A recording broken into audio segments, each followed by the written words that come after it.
Yurtimizda yosh avlodning har tomonlama barkamol bo'lib voyaga yetishi, ularning sifatli ta'lim olishi uchun zamonaviy ta'lim muassasalarini barpo etishga alohida e'tibor qaratilmoqda. Ayniqsa maktabgacha ta'lim tizimini rivojlantirish, bolalar uchun munosib shart-sharoitlar yaratish borasida amalga oshirilayotgan ezgu ishlar chekka hududlarda ham o'zining amaliy ifodasini bermoqda. Jomboy tumanining Nogahon mahallasida joylashgan 34-davlat maktabgacha ta'lim tashkiloti ana shunday zamonaviy ta'lim maskanlaridan biri hisoblanadi. O'zbekiston Respublikasi Bojxona qo'mitasi tashabbusi bilan 5 milliard 681 million so'm mablag' evaziga barpo etilgan mazkur muassasa 5 yil avval foydalanishga topshirilgan bo'lib, bugungi kunda ham samarali faoliyat yuritmoqda.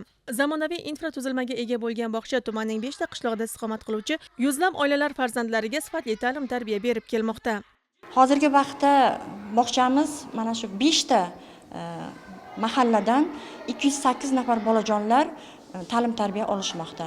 Bog'chamiz juda zamonaviy sharoitlarga ega bo'lgan.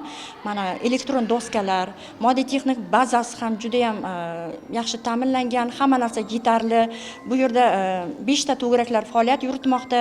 Hozirgi vaqtda tashkilotimizda 35 nafar xodim faoliyat yuritmoqda va 16 nafari pedagog xodimlar hisoblanadi. Hozirgi vaqtda yozgi sog'lomlashtirish davri bizga hamma qulayliklar yaratilgan. Cho'milish havzalari, bolajonlarni sog'lom ovqatlantirish uchun outsourcing usuliga da ovqatlantiramiz. Buning uchun bizga outsourcing tashkiloti tomonidan sifatli oziq-ovqatlar yetkazib berilmoqda. Bizning bog'chamizga O'zbekiston Respublikasi Bojxona qo'mitasi tomonidan juda ko'p e'tibor qaratiladi. Bu ayniqsa tadbirlarda, undan tashqari moddiy texnik bazamizni mustahkamlashda ularning ko'magi juda ham yordami katta. Biz ulardan juda ham minnatdormiz. Muassasada tarbiyalanuvchilar uchun barcha zarur shart-sharoitlar yaratilgan. Yorug' va shinamxonalar, zamonaviy o'quv jihozlari, qiziqarli o'yin hamda mashg'ulot maydonchalari bolalarning intellektual va jismoniy rivojlanishiga xizmat qilmoqda. Eng muhimi, bu yerda farzandlar sog'lom va xavfsiz muhitda tarbiyalanib, maktab ta'limiga puxta tayyorlanmoqda. Ota-onalarimiz sarson edi. Atrof chetimizda bog'cha yo'q.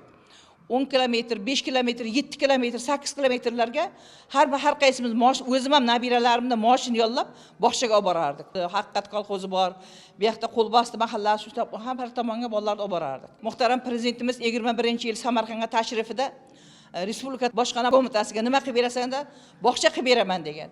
Bog'cha qilib beraman, qayerdan qilamiz degan Ali bergandan keyin mana shu yerda muhtaram prezidentimiz lozim topgan, o'sha eng chekka qishloqdan degan, qarang bizlar tushibmiz, o'sha keldi, o'qishlar ko'rdi, talabni ko'rdi, o'gan voqealarni aytib berdim. Hozirgi kunda bolalarimizni sarson bo'lganliklarini o'qishi ma'qullab, mana hozir Bojxona qo'mitasi tomonidan bizga 22-yil qurib ishga tushirib berdi. Ota-onalarimiz, mahalla hamma xursand, cheksiz xursand. Avvalo muhtaram prezidentimizga rahmat. Maktabga borgan bolalar, ilgari 1-sinfga borgan bolalar harfni tanidi, zo'rg'a tanirdi-yu, o'qiy olmasdi. Hozirgi bolalarga qo'liga alifboni bersangiz, siz bilan menga o'rgatib qo'yadi. Shunchalik zo'r o'qiydi, ular hozir maktabga tayyor bo'lib boryapti. Samarqand viloyati bojxona boshqarmasi xodimlari ham muassasa faoliyati, ta'lim-tarbiya jarayoni va yaratilgan shart-sharoitlar bilan muntazam tanishib bormoqda. Bog'chamiz zamonaviy, shahar bog'chalaridan hech qanaqangi qolishmaydi. Elektron doskalar deysizmi yoki bo'lmasa o'quv qo'llanmalari deysizmi, barcha sharoitlar yaratib berilgan.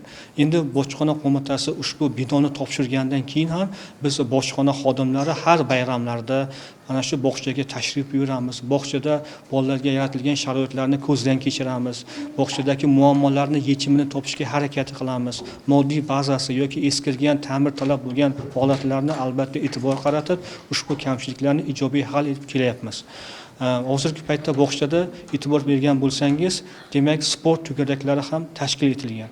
Ushbu sport tugaraklarini viloyatdan kelgan eng tajribali sport ustalari tomonidan ushbu eng chekka bo'lgan mahalladagi yoshlarni, kelajak o'sib kelayotgan yosh avlodni demak sportga ham mehrini oshirmoqda.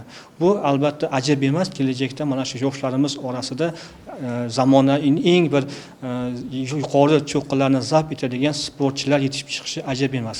Bugun ushbu zamonaviy maktabgacha ta'lim muassasasi mahalla ahli, ota-onalar va keng jamoatchilikning e'tirofiga sazovor bo'lmoqda. Zero, chekka hududlarda ham ana shunday ta'lim dargohlarining barpo etilishi yosh avlodning bilimli, sog'lom va barkamol bo'lib kamol topishiga xizmat qilmoqda. Bu esa mamlakatimizda inson qadrini yuksaltirish, farzandlar kelajagini ta'minlash hamda xalq farovonligini oshirishga qaratilgan islohotlarning yana bir yorqin natijasidir.